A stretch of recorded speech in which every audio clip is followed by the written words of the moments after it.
అప్పుడు ఎలా ఉన్నావో ఇప్పుడు అలాగే ఉన్నావు. నువ్వు బాప్తిసం తీసుకున్న తర్వాత మార్పు రావాలి కదా. మరి ఏది నీలో మార్పు? ఆ మార్పు కలిగిందా? అరే నువ్వు బాప్తిసం తీసుకోకముందు మొగుడిని యారా అన్నావు, ఇప్పుడు కూడా అదే అంటున్నావు కదా. నువ్వు బాప్తిసం తీసుకోలేనప్పుడు నీ ఇష్టానుసారంగా నీ నోట బూతులు మాట్లాడావు, నీ హృదయంలో గర్వం ఉండేది, నీకు అహంకారం ఉండేది, నీవు దరిద్రమైన జీవితం జీవించేదానివి. బాప్తిసం తీసుకున్న తర్వాత ఆ జీవితం పోయిందా? మరి అలా పోకుండా నేను రక్షించబడ్డానని ఎలా అనుకుంటున్నావు? ఎలా అనుకుంటున్నావు? నువ్వు ఏ ఉద్దేశాలతో నేను రక్షించబడిపోయానని నువ్వు అనుకుంటున్నావు? చాలా జాగ్రత్త ప్రియులారా. బాప్తిసం తీసుకోకముందు మనం ఎలాంటి జీవితం జీవించామో ఆ జీవితమే తీసుకున్న తర్వాత కూడా జీవిస్తే అది ఉపకారం ఎందుకు అవుతుంది? బాప్తిసం తీసుకోవడం అంటే దాని ఉద్దేశం ఏంటి? ఒక ఆయన నన్ను ప్రశ్న అడిగాడు, బాప్తిసం అంటే ఏంటి, ఎందుకు తీసుకోవాలి అని అడిగారు. బాప్తిసము అంటే ఎందుకు తీసుకోవాలో తెలుసా? యేసు ప్రభు నా కొరకు చనిపోయాడు, ఆయన నా పాపముల కొరకు, నా యొక్క శాపాల కొరకు సిలువలో తన ప్రాణాన్ని పెట్టి తన రక్తాన్ని అంతటినీ కార్చాడు. ఆయన నా కొరకు చనిపోయాడని నేను నమ్మి మనుషులందరూ ఎదుట సాక్ష్యం ఇచ్చుకోవడానికి, సాక్ష్యం ఇవ్వడానికి, సాక్షిగా నిలబడడానికి ఇదిగో నేను బాప్తిసం తీసుకుంటున్నాను, ఈ రోజు నుంచి నేను క్రీస్తు బిడ్డని అని చెప్పడానికి బాప్తిసం. బాప్తిసం అంటే ఏంటి?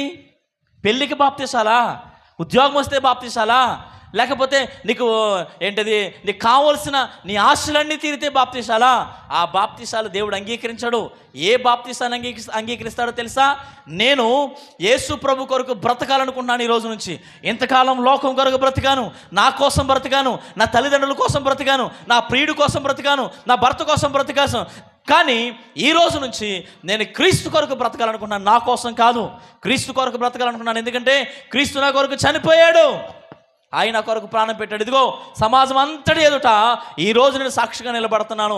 ఈరోజు కాదు, చచ్చిపోయే వరకు సాక్షినే అని చెప్పడానికి తీసుకునేదే బాప్తిసం.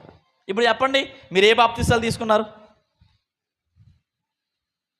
ఓ సంఘంలో పాస్టర్ గారు అన్నారు, అమ్మాయి ఇంటర్మీడియట్ పాస్ అయిన వెంటనే మీరు అందరూ బాప్తిసాలు తీసుకోవాలి, మీ అందరి కోసం ఎంత బాప్తిసం చేశానో తెలుసా అన్నారు. అంటే ఇంటర్మీడియట్ పాస్ అయిపోతే బాప్తిసాలు తీసుకుంటారా? ఎందుకు తీసుకోవాలి ఈ బాప్తిసం? అంటే క్రీస్తు కొరకు నేను సాక్షిని అని చెప్పడానికి నిలబడాలి. ఎందుకంటే సమాజం అంతా చూస్తుంది. ఈ రోజు నుంచి నువ్వు బాప్తిసం తీసుకున్న రోజు నుంచి, బాప్తిసం తీసుకునేటువంటి సమయంలో అనేక మంది చూస్తారు, అరే ఈ పాప బాప్తిసం తీసుకుందంట, ఆ పెద్ద బాప్తిసం తీసుకున్నాడంట, వాళ్ళు మార్పు చెందారంట అని నీ గురించి ప్రత్యేకంగా చూస్తూ నువ్వు ఎక్కడైనా తప్పు చేస్తే నిన్ను ప్రశ్నిస్తారు. ఏ అమ్మా పిల్ల, బాప్తిసం తీసుకున్నావు, ఇలాంటి బతకొచ్చా, ఇలాంటి జీవితం జీవించవచ్చా, ఇలా నడవచ్చా, ఇలా మాట్లాడవచ్చా, ఏం మారావే నువ్వు